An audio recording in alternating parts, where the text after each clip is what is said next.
Disclaimer: everything that we are discussing in this video is purely meant for educational purpose. Investments in securities market are subject to market risk.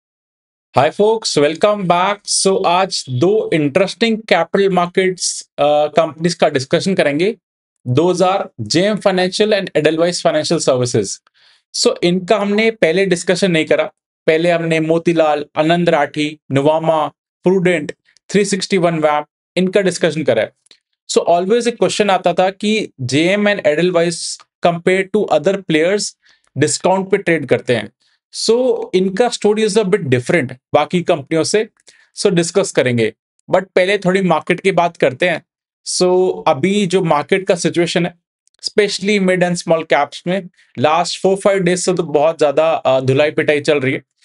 And I would से काफी लोग जो अपने आप को equity markets के aggressive investor बोल रहे थे, जिन्होंने मिड एंड स्मॉल में इन्वेस्ट कर दिया था, नाउ जब मार्केट जब टेस्ट करती है, बीच बीच में से फेज काफी बार आ चुके हैं 1-1.5 साल में. सो उन लोगों को अब रियलाइज हो रहा है कि actually we were not those kind of aggressive investors, because ये मार्केट पूरा पूरा टेस्ट करती है आपको before giving you any money. So ये टाइम्स होते हैं, एंड जितना ज्यादा ये टाइम आप देखोगे उतना आप स्ट्रांग बनोगे एंड इस मार्केट के परमानेंट पार्टिसिपेंट बनोगे. अदरवाइज आप एग्जिट ले लोगे जिस हिसाब से मार्केट चल रही है, एंड मार्केट वही करवाना चाहती है. बस इसमें इतना इंश्योर कर लेना कि जो आपकी कंपनीज है, Q2 ओवर हो चुका है, उनके रिजल्ट्स कैसे थे, मैनेजमेंट की कॉन कॉल्स गाइडेंस कैसा है. एंड अगर आप खुद नहीं ट्रैक कर पा रहे, सो कमेंट अपनी कंपनीज के बारे में, will make a video on it. So that's it. इतनी कोई टेंशन की बात नहीं है. मतलब ये फेज अब तो बहुत बार आ चुके हैं, and we have been discussing about them for quite some time. So अब आते हैं पहले कि जो कैपिटल मार्केट सेक्टर में हो क्या रहा था. सो हमने डिस्कस करा था कि सारे प्लेयर्स ना अब वेल्थ मैनेजमेंट साइड मूव कर रहे हैं, और आई वुड से जहां पे कंसिस्टेंसी ऑफ इनकम है. लेट्स से जो आपका एंजल वन है वो ब्रोकर है, एंड ब्रोकिंग की जो फीस है वो बिल्कुल मार्केट लिंक्ड है. सो मार्केट अगर खराब होती है तो ब्रोकिंग इनकम खत्म हो जाती है. प्लस जो सेबी ने एफएनओ पे बैन एंड ऑल का जो प्रोसेस चल रहा था, उस वजह से ब्रोकर्स को बहुत इंपैक्ट आया. इसलिए Angel One distribution side move कर रहा है, म्यूचुअल फंड सेल करना, FD, cards and all, insurance sale करना, बिकॉज ऑफ स्टेबल इनकम है, इतना मार्केट से लिंक नहीं है. एआईएफ सेल करना, पीएमएस सेल करना, ये सब. सिमिलरली मोतीलाल ओसवाल भी अपनी पीपीटीज में यही हाईलाइट करता है, and they are moving towards that only, because जो भी वेल्थ मैनेजमेंट में प्ले कर रहा है उसको पी ज्यादा मिलता है. आनंद राठी का तो एक्सेप्शन है कि 70 टाइम्स ट्रेलिंग 12 मंथ्स पी पे ट्रेड करता है. प्रूडेंट देख लो. नुवामा एक अलग एक्सेप्शन है कि वेल्थ मैनेजमेंट होके वो कम पी पे ट्रेड करता है. उसका हमने डेडिकेटेडली अलग से वीडियो कर रखा है, you can check it out. So that's why सबको consistency of the cash flow. So market क्या देखती है, आप पैसा कमा लोगे बट इतना वोलेटाइल नहीं होना चाहिए कि आपकी इनकम 50% डिप कर गई जब मार्केट खराब हुई. सो आपको पी कम मिलता है. So that's how the things work. So इसलिए कंपनी सारी अगर आप देखोगे, एक तो in terms of wealth management side move कर रही है, अलॉन्ग विद दैट ये लोग हाउसिंग फाइनेंस का मतलब लेंडिंग में भी जा रहे हैं. मोतीलाल में देखोगे, एडलवाइस एंड जेएम फाइनेंशियल में भी देखोगे. सो जैसे अभी ये ट्रेंड चल रहा है, वैसे आफ्टर 2008 जो लेमन क्राइसिस आया था, उस टाइम भी सेम रियलाइजेशन हुआ था कि हम मार्केट जब खराब होती है, जब 2008 में क्रैश आया था, उसके तो काफी सालों तक ये इम्पैक्ट रहा था. तो ये सारी जो कैपिटल मार्केट्स कंपनी थी, इन्होंने लेंडिंग में आ गए थे, एंड वो भी बिग टिकट साइज लोन्स देने में, रियल एस्टेट सेक्टर में. JM, Motilal, like and Edelweiss, ये सारे उसी कैटेगरी में थे. सो 2-4 साल इनका बहुत अच्छा गया, 2011 से 14-15 तक. उसके बाद आईएलएनएफएस क्राइसिस आया, डीएचएफएल का डिफॉल्ट हुआ. सो उस समय पूरा रियल एस्टेट का मार्केट, जो भी डेवलपर्स थे, बड़े प्लेयर्स थे, सबकी हालत खराब हो गई, एंड इनकी जितनी बुक थी उसमें एनपी आने लग गए. सो मार्केट ने इनको, लाइक एक बिजनेस पूरा खराब हो गया था जो इनका बहुत अच्छा चल रहा था. सो वो आज भी इनको पेन दे रहा है, इन दोनों की बुक्स में है. ऑल्दो मोतीलाल अब मूव ऑन कर चुका है. सो इन्होंने क्या डिसाइड करा है, अब ये जो बड़ी टिकट साइज लेंडिंग करते थे कि रिटेल में लेंड करेंगे, स्मॉल टिकट साइज लेंड करेंगे, हाउसिंग फाइनेंस में लेंड करेंगे, बिकॉज जब आप बड़ा लोन देते हो, सो एक भी लोन डिफॉल्ट करा आपकी पूरी बुक खराब कर देगा। हमने ये देखा था, आईसीआईसी बैंक भी पहले से खराब हुआ था, देन आईसीआईसी बैंक ने भी फिर ये स्ट्रैटेजी रिटेल बैंकिंग में आया था, वो ठीक हो गया था। सिमिलरली आईडीएफसी फर्स्ट बैंक में भी हमने देखा था। सो ये ट्रेंड चेंज हुआ था, एंड अभी भी जेएम एंड एडलवाइस की बुक्स में ये एक पेन रिफ्लेक्ट हो रहा है, एंड दैट्स वाई इनको थोड़ा पी कम मिलता है। ये बिजनेस को आपको डिफरेंट तरीके से समझना पड़ेगा। So that's how the things are, and start करते हैं। दोनों पे dedicated will be discussing, so this will be a very interesting video. Let's start. So as you can see on the screen, JM financials एक small cap company है, market cap 13,300 crore का है, and इसको P जो market देती है like 12 का P है। यू विल सी कि बहुत अट्रैक्टिव है, बट इसमें डिफरेंट तरीके से देखना पड़ेगा। सबसे पहले समझते हैं कि ये करते क्या है। जो सबसे बड़ा जेएम फाइनेंशियल का जो डिवीजन है ना, वो corporate advisory and capital markets का है। सो जो आईपीओ लाने का, क्यूआईबी रेस करने का, मर्जर करने का, फंड रेस का प्रोसेस जो होता है कैपिटल मार्केट्स में, उसमें JM is a very big player इस मार्केट में। देन इन्होंने रिसेंटली स्टार्ट करा है wealth management and asset management. So ये अभी इनके लॉस मेकिंग डिविजन है, मतलब इधर दे आर लाइक काफी पैसा लग रहा है, and it will yield them return थोड़े टाइम में, बट अभी तो इनको पैसा लग रहा है यहाँ पे। Then you have private markets. So किसी को बड़ा फंड रेज करना है या पैसे का नीड है, सो ये लोग खुद भी प्रोवाइड करते हैं एंड रेज करवाने में भी हेल्प करवाते हैं। सो बड़े फंड्स के लिए इनका ये डिवीजन है। Then affordable home loans. So हमने देखा है हाउसिंग फाइनेंस कंपनीज लास्ट 2-3 साल से आर डूइंग गुड। सो इनको भी अब बड़ी टिकट साइज लेंडिंग में इशू दिख रहे थे, सो उसको ये लोग रन डाउन कर रहे हैं, and now they are moving towards like secured and affordable housing loans. वो this division is also growing, but अभी छोटा साइज है। सो अगर आप इनके नंबर्स देखोगे तो नंबर्स इतने अच्छे नहीं है। सो ये शॉर्ट टर्म स्टोरी नहीं है दोनों, थोड़ा सा आपको 2-3 साल के होराइजन से you have to see. So net revenue देखोगे तो 10% डाउन है। देन अगर आप प्रॉफिट आफ्टर टैक्स देखोगे तो 16% अप है year on year. So numbers are average to I would say below average, because अभी इनके इनके रेवेन्यूज में जो इनका एनपीएस बढ़ रहे हैं। सो एक्चुअली ये लोग जो इन्होंने लोन दे रखे थे बिग टिकट साइज के डेवलपर्स में, सो वहां पे ये लोग अपना सेल आउट कर रहे हैं। सो इसलिए एनपीएस भी थोड़े राइज हो रहे हैं, बिकॉज आपका बेस कम हो रहा है, एंड एनपी अगर सेम है तो भी आपको परसेंटेज वाइज ज्यादा दिखेगा। सो इसलिए इनकी अभी नंबर्स में मल्टीपल थिंग्स हैं। अगर एक रन डाउन बिजनेस है तो इसलिए इनका रिसीवेबल्स कम हो रहे हैं। सो लेकिन एक चीज अच्छी है कि जो उन्होंने लेंड करा था वो एसेट बैक लेंडिंग है। सो बाद में जाके उनकी जब रिकवरीज आएंगी तो इनके पैट में डायरेक्टली फ्लो करेगा, जैसे हम बैंक्स के केसेस में भी देखा था, similar most of the PSU banks में। सो दैट थिंग, सो इनके नंबर्स अभी ऐसे देखोगे तो आपको समझ नहीं आएंगे, एंड शॉर्ट टर्म प्ले भी नहीं है। देन आते हैं कि सेगमेंट वाइज। सो इनका मेजर 2-3 सेगमेंट से ये रेवेन्यू आता है। एक corporate advisory in capital markets जो इनका बहुत अच्छा डिवीजन है। Then wealth management is also like grow अच्छा कर रहा है, मतलब कंट्रीब्यूट अच्छा कर रहा है रेवेन्यू में, बट ईयर ऑन ईयर उसमें भी ग्रोथ नहीं आया, मतलब -5% का ग्रोथ है। देन इज प्राइवेट मार्केट्स, ये भी एक big segment of the revenue है। ऑल्दो अभी ईयर ऑन ईयर तो अच्छे नंबर्स नहीं है ओवरऑल लेवल पे। And coming to the profitability level पे, सो देखोगे सबसे ज्यादा profit corporate advisory in capital market से कंट्रीब्यूट करता है।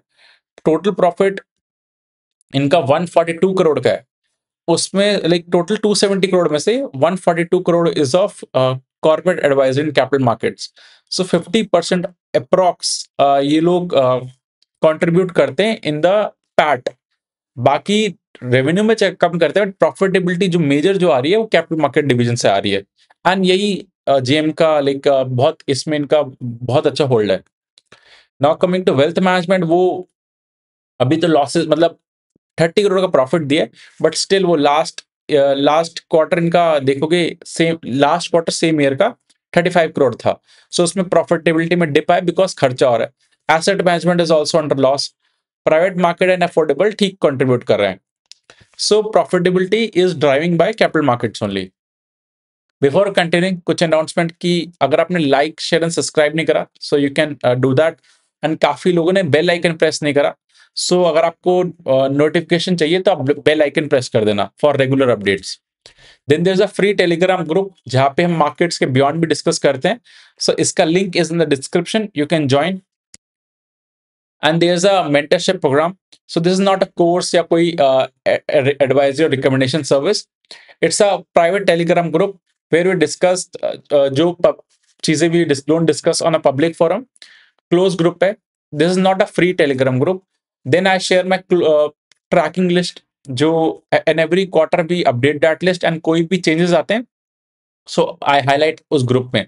एंड प्लस आपको यू गेट एक्सेस कि आप मेरे से क्वेश्चन पूछ सको. सो ऑन व्हाट्सएप और Telegram. This is for 1 year. And जो भी इस ड्यूरेशन में कोर्सेज जो पहले लॉन्च हुए एंड जो लाइव वर्कशॉप आगे आएंगी वो all are inclusive in this. And this for 1 year. And all things जो भी डिस्कस करें are purely meant for educational purpose. कोई बाय सेल रिकमेंडेशन नहीं है. सो इसका भी link you will get in the description.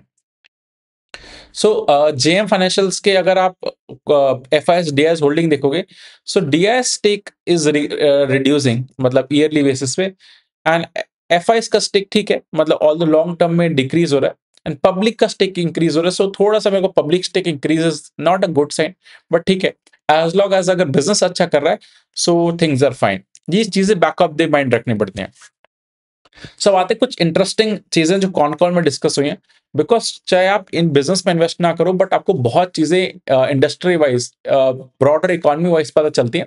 So reading interesting things from the con call is very important. And अगर आप खुद रीड नहीं करते तो on this channel will discuss. So अगर आप देखोगे इन्होंने हाईलाइट करा है कि इन्होंने 10,000 करोड़ से 2 साल पहले इनकी जो रियल एस्टेट की बुक थी 10,000 करोड़ की थी. नाउ वो 2,000 करोड़ की रह गई है. सो 8,000 करोड़ का रन डाउन इन्होंने कर दिया. सो दैट्स वाई तभी इनके एनपीएस भी हाईलाइट हो रहे हैं. एंड अभी इनके profitability and net interest income भी पूरा डिस्टॉर्टेड है. सो दैट्स वाई इनको अभी क्वार्टरली या ईयरली बेसिस पे यू कैन स्टडी, बट आपको बैक ऑफ द माइंड रखना पड़ेगा कि अभी बिजनेस में चेंजेस चल रहे हैं.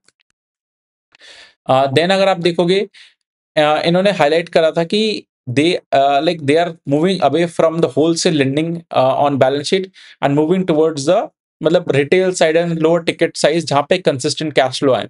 बिकॉज इन्होंने क्या करा था कि लाइक लेट से अगर आपको 200 करोड़ का लोन दे दिया, you are a big real estate player, and loan का टेन्योर कैसा होता था 5 to 8 ईयर्स बाद आपको पूरा पेमेंट देना है. इन बिटवीन आप इंटरेस्ट देते रहो बट पूरा 200 करोड़ का प्रिंसिपल आप 8 साल बाद दोगे. सो कैश फ्लो मिसमैच होता था. एंड हम जब आप इतना लंबा लेंड करते हो एंड इतने रिस्की बिजनेस में, सो आपको बाद में जाके अगर पूरा डिफॉल्ट हो गया तो बहुत ब्लंडर हो जाता है. देन इनका जो प्लान है कि लाइक ये भी अपने सब्सिडरीज का आईपीओ ला रहे हैं सो वैल्यू अनलॉकिंग के लिए. सो इन्होंने हाईलाइट करा था कि इनका जो हाउसिंग फाइनेंस है उसका आईपीओ 2028 तक आएगा. सो वो अलग से लिस्ट करेंगे. एंड वी सॉ कि हाउसिंग फाइनेंस कंपनीज को अलग से 3 to 4 टाइम्स का प्राइस टू बुक मल्टीपल मिलता है. बट अगर आप सेम ग्रुप के अंडर लिस्टेड हो तो आपको डिस्काउंट पे उतना वैल्यूएशन नहीं मिलता.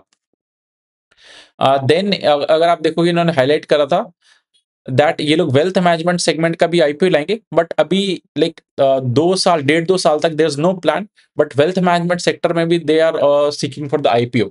सो इधर से ये लोग वैल्यू अनलॉकिंग करेंगे अबाउट देयर सब्सिडरीज. लाइक अगर कोटक का देखा होगा, कोटक में भी अभी बहुत सारी कंपनीज अंडर आती हैं. सो अगर कोटक अलग से लिस्ट करने लग जाएगा कंपनीज को, लाइक आईसीआईसीआई ने करा. So ICICI Lombard is separate listed company. Securities को करके वो हटा दिया. बट जितना ज्यादा आप अपनी सब्सिडीज को अलग से लिस्ट करते हो उसका वैल्यू अनलॉकिंग होता है. सिमिलरली हिंडाल्को जो हिंडाल्को ग्रुप भी यही प्लान कर रहा है. देन अगर आप देखोगे, sorry, Vedanta group is also planning कि जो कंपनीज है सबको अलग अलग प्लान कर रहा है लिस्ट करने का. देन इनकी मैनेजमेंट ने जो हाईलाइट करा है कि सिंडिकेट लोन होते हैं कि कोई बड़ा लोन दे रहे हैं तो सारे प्लेयर्स मिल के देते हैं बिकॉज थोड़ा रिस्क हो जाता है. एंड उसकी उसकी ग्रोथ में भी स्लो डाउन दिखा है. सो मैनेजमेंट हाईलाइटेड कि 2-3 साल पहले तो 20 से 25% ग्रोथ आता था. But now they are taking time and being very careful on every single credit risk parameter because they do not want to be in a similar situation ever again where we have made loans just for the sake of growing the book. क्योंकि अभी जो issue आ रहा है वो पहले के loans पे था. सो एक बार लेंडिंग में तभी आई ऑलवेज से कि पैसा देना बहुत आसान है, मिलता बहुत मुश्किल से.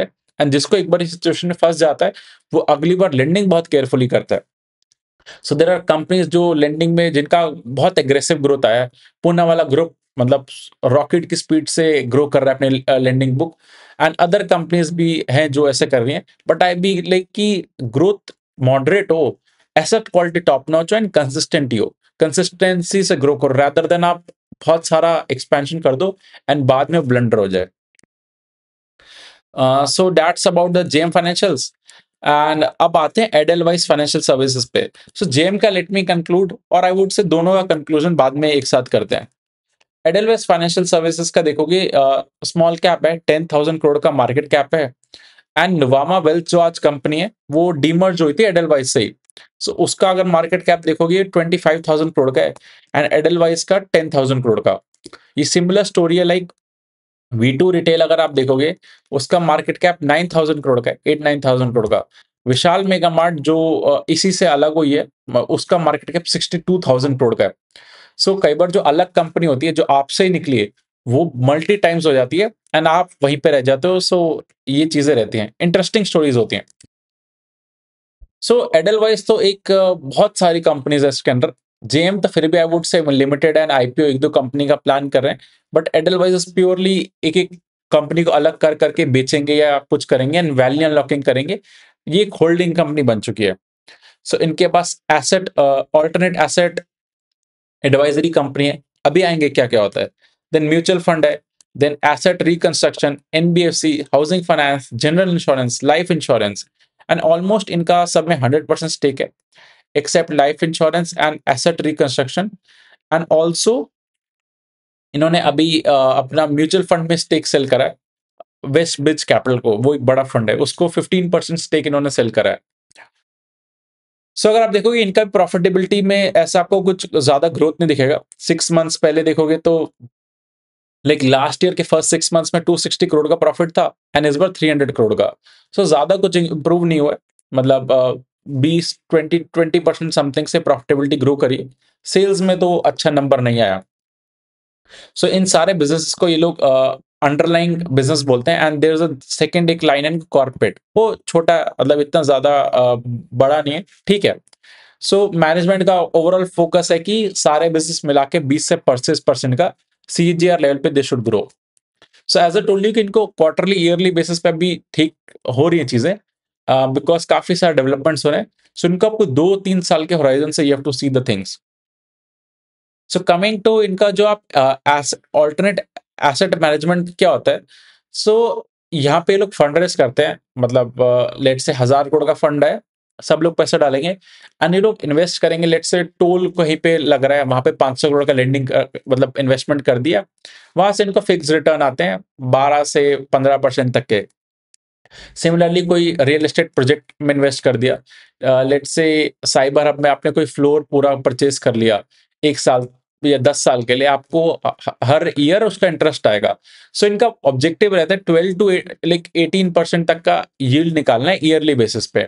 उस तरह से ये लोग इन्वेस्ट करते हैं, ये बिजनेस अच्छा कर रहा है। देन म्यूचुअल फंड बिजनेस है, वो तो पता है इनका लाइक 30% का एयूएम का ग्रोथ है ईयर ऑन ईयर।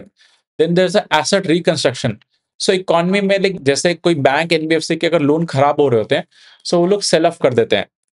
सो जैसे लेट से 100 करोड़ का लोन था, they will sell it like 60 crore. So अगर इन्होंने 60 से जितना भी ऊपर कमाया, रिकवर करा एडलवाइस ने, वो इनका प्रॉफिट है। सो this is how the things go, and ये थोड़ा सिक्लिकल बिजनेस है। एनबीएफसी में इनका एनबीएफसी आर्म है जहां पे ये लोग रन डाउन कर रहे हैं, लाइक जैसे जेएम कर रहा है। देन हाउसिंग फाइनेंस है, ये लोग इसको इंक्रीज कर रहे हैं, लाइक जेएम कर रहा है, मोतीलाल कर रहा है। General insurance and life insurance का बड़े प्लान्स हैं इनके, like the long term plans है कि अच्छा करना है। जनरल इंश्योरेंस में तो टॉप प्लेयर बन रहे हैं, the motor insurance long term में। So these are the companies. And wholesale lending book में लाइक 75% इन्होंने अपना बुक गिरा दी है लास्ट 3 इयर्स में, लाइक मैसिव रन डाउन चल रहा है, एंड ये खत्म कर रहे हैं इनको एएसएबी, बिकॉज इसकी वजह से इनकी बुक्स पे पेन आ रहा है। सो इंटरेस्टिंग थिंग देखते हैं कॉन कॉल में। सो एडलवाइस की कॉन कॉल काफी इंटरेस्टिंग थी। सो इनके जो सीईओ हैं, एनएमडी है, उन्होंने हाईलाइट करा था कि ये स्टॉक मार्केट, मतलब ये कंपनी लिंक नहीं है बट जनरल, कि जैसे रिस्क रिटर्न लिक्विडिटी हम देखते हैं किसी भी जगह इन्वेस्ट करने से पहले। बट नाउ अगर आप जैसे ही टॉप ऑफ द लैडर, जब आप ऊपर जाते हो, मतलब इन टर्म्स ऑफ पैसा आता है या फिर आप एज में ऊपर बड़े होते हो, सो आपको समझ आता है कि एक पीस ऑफ माइंड इन्वेस्टमेंट में ज्यादा जरूरी है। बिकॉज हर चीज पैसा नहीं होती या रिटर्न नहीं होती, एंड इसका कंपोनेंट हर किसी की लाइफ में कभी ना कभी आता है। Initially when you are young तो आपको लगता है कि रिस्क लूंगा, रिटर्न बनाऊंगा, but peace of mind is also very big component, and ये अच्छा लगा मेरे को इनका जो कॉन डिस्कस हुआ था। देन देयर इज इन्होंने वेस्ट ब्रिज कैपिटल जो है, सो वेस्ट ब्रिज कैपिटल अगर आप देखोगे इंडिया शेल्टर में भी वेस्ट ब्रिज कैपिटल ने इन्वेस्ट कर रखा है, एंड ये काफी अच्छी कंपनीज में इन्वेस्टेड है वेस्ट ब्रिज कैपिटल। सो एप्टस में इन्वेस्टेड है, देन ग्रीन पैनल, सीएट, सो काफी कंपनीज में इन्वेस्टेड है। एंड अभी रिसेंटली इनके उसमें 15% स्टेक लिए, एंड ये लॉन्ग टर्म होराइजन से इन्वेस्ट करते हैं, ये कोई अर्ली एग्जिट के लिए नहीं। एंड ये लोग इन्वेस्ट करें दैट मीन्स आईपीओ आएगा, सो वैल्यू अनलॉकिंग होगी, बिकॉज ये लोग महंगे रेट पे आईपीओ लाते हैं, नहीं तब एग्जिट लेते हैं। देन अगर आप देखोगे, सो इन्होंने हाईलाइट करा था कि इनका जो दोनों बिजनेस है अंडरलाइंग एंड कॉर्पोरेट, सो इनका प्लान है कि अभी तो जैसे फर्स्ट हाफ में इनका सेल्स ग्रोथ तो नहीं हुआ 15-16% से, ऑल द प्रॉफिट ग्रोथ 24% से हुआ है। सो दे आर प्लानिंग कि एग्रीगेट लेवल पे 20 से 30% का पूरा कंपनी ग्रो करना चाहिए। So these are the good guidance, and इस लेवल से मेरे को लगता है इंडस्ट्री ग्रो करेगी, बिकॉज यहाँ पे अवेयरनेस बढ़ रही है। ऑल्दो अभी मार्केट टफ है, बट इवेंचुअली सून और लेटर सबने देखा कि मार्केट तो चल जाती है। आपके कंपनीज के स्टॉक चल रहे कि नहीं चल रहे वो डिपेंड करेगा कि किस टाइप की कंपनीज हैं। देन इनका प्लान है कि ये लोग 500 करोड़ का डिविडेंड पे आउट करेंगे, मतलब हर साल, क्योंकि एक्चुअली इनको अपना डेट रीपे करना है। सो अपने लिए भी ये लोग लाइक डिविडेंड पे आउट कर रहे हैं, एंड उससे 1500 करोड़ 3 साल में आएगा, उससे ये लोग रीपे करेंगे डेट। सो शेयर होल्डर्स को पैसा मिलेगा, because wealth management stock market business जो एसेट लाइट है, एक बार प्लेटफॉर्म बन गया, लाइक आपने फंड बना लिया, उसमें 1000 लोग आए, 1 करोड़ लगाए, उस हिसाब से खर्चे नहीं बढ़ते, यानी मार्केट तो बड़ा हो ही रहा है। देन इनका जो एसेट रिकंस्ट्रक्शन का बिजनेस है ना, उसमें एक्चुअली उन्होंने हाईलाइट करा है कि ऐसे न्यू एनपीएस बढ़ रहे हैं इस बार, retail and MSME and NBFCs में बढ़ रहे हैं। सो ये लोग उन्हीं लोन को खरीदते हैं, तो इनको अच्छे डील्स मिल रहा है मार्केट में। सो अगर इनको अच्छा काम मिल रहा है, सो एक थोड़ा सा रिस्क भी होता है, इकोनॉमी में सिचुएशन ठीक नहीं है। लाइक जितनी भी हाउसिंग फाइनेंस एंड जो कंपनीज डिस्कस करा था, सब में एसेट क्वालिटी खराब हो रही है, कलेक्शन एफिशिएंसी थोड़ी डिप हो रही है, एमएसएमई एमएफआई लोन्स में, माइक्रो फाइनेंस में इशू चल रहे हैं। सो वो आपको यहाँ से भी वेरीफाई होता है, सो आपको लिंक करनी पड़ती है चीजें क्या हो रहा है। सो अब इसको वैल्यू करने का ना, एक्चुअली ये तो इतनी सारी सब्सिडरीज हैं, सो इसको वैल्यू करने का तरीका अलग है। सो इस शीट को मैं अटैच कर दूंगा, अगर if you want so comment कर देना। सो इनका जो लाइक जो ये 12 से 18% यील्ड वाला जो इनका डिवीजन है, एसेट एसेट एडवाइजरी वाला, अब मैंने इनके सारे डिवीजन लिख लिए, एंड हर चीज को वैल्यू करने का तरीका अलग होता है। सो मैंने क्या करा, इनकी पीपीटी से ही इनके H1 के प्रॉफिट्स थे, उसको इंटू 2 करके फुल ईयर का प्रॉफिटेबिलिटी लगा लिया। सो आप एग्जैक्टली नहीं देखना, बोलोगे Q4 में अच्छा रेवेन्यू आता है, बट मोटा मोटा वैल्यूएशन कर रहे हैं, इट्स नॉट समथिंग पूरा हम मैथ्स कर रहे हैं। सो इनका जो लेट से जो एडवाइजरी वाला बिजनेस है, इन terms of alternate asset advisory वाला, उसमें इनका 250 करोड़ का ईयरली पैट है, एंड मैंने उसको 20 टाइम्स मल्टीपल दिए। अगर आप एग्रेसिव हो तो 30 टाइम्स दे दो, अगर आप बहुत ही कंजर्वेटिव हो तो 10 टाइम्स दे दो, ये up to you and basis your experience. So 20% अगर मैंने वैल्यू करा तो 5000 करोड़ का वैल्यूएशन आता है in the this division. And then mutual fund का इनका 1.5 लाख करोड़ का ईयूएम है, जिसमें से 75,000 करोड़ जो इनका इक्विटी एंड 75,000 करोड़ डेट है। सो डेट को जनरली 1% मिलता है वैल्यूएशन, इक्विटी को 4-3-4-5% मिल जाता है। सो मैंने दोनों का कंबाइंड लेवल पे 3% इनका वैल्यूएशन करा है। 3% लगा के देन इनका एक्चुअली 15% इन्होंने जो स्टेक सेल करा है, सो उसका वैल्यूएशन आता है रिमेनिंग 75% का, सॉरी 85% का 3800 करोड़। देन का एसेट रिकंस्ट्रक्शन, ये बहुत ही सिक्लिकल बिजनेस है, यानी कभी अच्छा करता है, कभी बिजनेस नहीं मिलता। सो इसलिए मैंने इसको लाइक 15 टाइम्स पे वैल्यू करा है, 15 टाइम्स मल्टीपल पे। सो इनका जो पूरा प्रॉफिट था 354 करोड़ का इंटू 15, सो 5300 करोड़ का वैल्यूएशन आता है। देन इनका एनबीएफसी, एनबीएफसी को यू ऑल नो की value in terms of book value. So इनका जो 3300 करोड़ की बुक वैल्यू एनबीएफसी में, ये रन डाउन बिजनेस है। सो एक्चुअली ये तो इसको प्रीमियम मिलना मुश्किल है। सो वेरी कंजर्वेटिव लेवल पे इनको एक टाइम प्राइस टू बुक पे वैल्यू करे, जितनी इनकी बुक वैल्यू है उतना ही valuation. Then housing finance companies market में तो 3-4 टाइम्स पे ट्रेड करती हैं, बट स्टिल ये अभी छोटी है एंड अभी नेक्स्ट स्टेज पे है। सो इसको इंटू टू टाइम्स का वैल्यूएशन देके 1600 करोड़ का वैल्यूएशन आता है। सो अगर आप इन सबको सम करोगे तो 19,000 करोड़ का वैल्यूएशन होता है। अब यू विल बी लाइक कि 19,000 करोड़ का वैल्यूएशन होता है तो हम पूरा क्यों नहीं दे रहे? बिकॉज सब्सिडरीज है एंड एक होल्डिंग कंपनी डिस्काउंट लगता है कि ये जब लिस्ट होंगी तब वैल्यू अनलॉक होगी।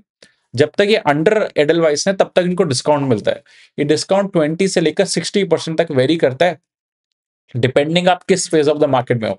सो डिस्काउंट कम होता जाता है अगर आप बुल फेज में जाते हो, एंड एक्सटेंड होता है बियर फेज में आते हो। सो मैंने 30% का डिस्काउंट लगाया। इसको आप इंक्रीज भी कर सकते हो, डिक्रीज भी कर सकते हो। So now the valuation comes around 13,000 crore. अगर आप इसको 40 कर दोगे तो नंबर आता है लाइक 11,000 करोड़। सो अभी इनका वैल्यूएशन अगर आप देखोगे 10,500। सो ये लाइक थोड़ा स्लाइट अंडर वैल्यूड है और fairly to undervalued side है। So that's the thing. And अगर आप इसका शेयर होल्डिंग पैटर्न देखोगे, सो एफ आई का स्टेक कम हो रहा है, वो थोड़ा सा मेरे को कंसर्निंग लगता है। डीआईएस का स्टेक अभी इंक्रीज होना स्टार्ट हुआ है एंड पब्लिक का पार्टिसिपेशन बढ़ रहा है। सो हमने दोनों में देखा है पब्लिक इंक्रीज करी है एंड इंस्टीट्यूशनल का इंटरेस्ट थोड़ा कम है, एडलवाइस में फिर भी ज्यादा है। सो अभी इन दोनों कंपनीज को आपको समझ आया होगा कि डिफरेंट तरीके से क्यों देखते हैं। बिकॉज इनमें एक एनबीएफसी का डिवीजन है वो रन डाउन हो रहा है दोनों में, और दोनों की सब्सिडीज को आईपीओ लाना है, मतलब उधर से वैल्यू अनलॉकिंग होगा। एडलवाइस में तो बहुत बड़े लेवल पे ये हो रहा है, तभी उसको पूरा आपको अलग अलग सब्सिडरी को वैल्यू करना पड़ेगा and then holding company discount लगाना पड़ेगा उस अकॉर्डिंग। सो दैट्स वाई दोनों कंपनी थोड़ा सस्ते में हमेशा रहती हैं जब तक ये वैल्यू अनलॉकिंग नहीं हुआ। एंड जैसे जेएम के केस में भी बिजनेस से पैसा बर्न हो रहा है, ऊपर से एक बिजनेस रन डाउन हो रहा है। सो जब भी ऐसा चेंजेस हो रहे होते हैं, लाइक एंजल वन में बिजनेस मॉडल पूरा चेंज हो रहा है, खर्चे अभी से लग रहे हैं बट पैसा बाद में आएगा। सो जब भी ये चीजें होती हैं, सो मार्केट थोड़ा सा लॉन्ग टर्म हिसाब से देखते हैं, इनिशियली अभी लाइक उसको वैल्यूएशन कम मिलता है। जैसे जैसे चीजें ठीक होंगी अकॉर्डिंगली मार्केट प्राइस ऑन करना जाता है। एंड ये चीजें 2-3 साल के होराइजन से मैनेजमेंट में गाइड कर रही है कि आईपीओ आएंगे, चीजें इंप्रूव होंगी। So you have to also every quarter see क्या चल रहा है, बिकॉज रिस्क भी है। बिकॉज नए सेगमेंट्स में एंटर कर रहे हैं, बिजनेस रन डाउन हो रहा है। ऑल्दो इन्होंने एसेट बैक लेंडिंग करा था जो रियल एस्टेट में, सो लोन तो वापस आ जाएगा, that's a good thing. And दोनों कंपनी से वैल्यूएशन कंफर्ट है। इट्स अप टू यू, आपको क्या ज्यादा समझ आ रहा है एंड विच मतलब ग्रुप के साथ you want to be. Risk है बिजनेसेस में, तभी सस्ते ट्रेड करते हैं। ऐसा नहीं होगा कि आपको कोई चीज सस्ती मिल रही है, सब कुछ परफेक्ट है। There is always a risk. अगर आपको नहीं समझ आ रहा तो आपको मतलब आपको नहीं पता वो risk, you have to understand. So that's the thing. And everything that you discussed in this video is purely meant for educational purpose. कोई buy sell recommendation नहीं है. And DAM Capital and बाकी companies का भी analysis will be coming up. Thank you.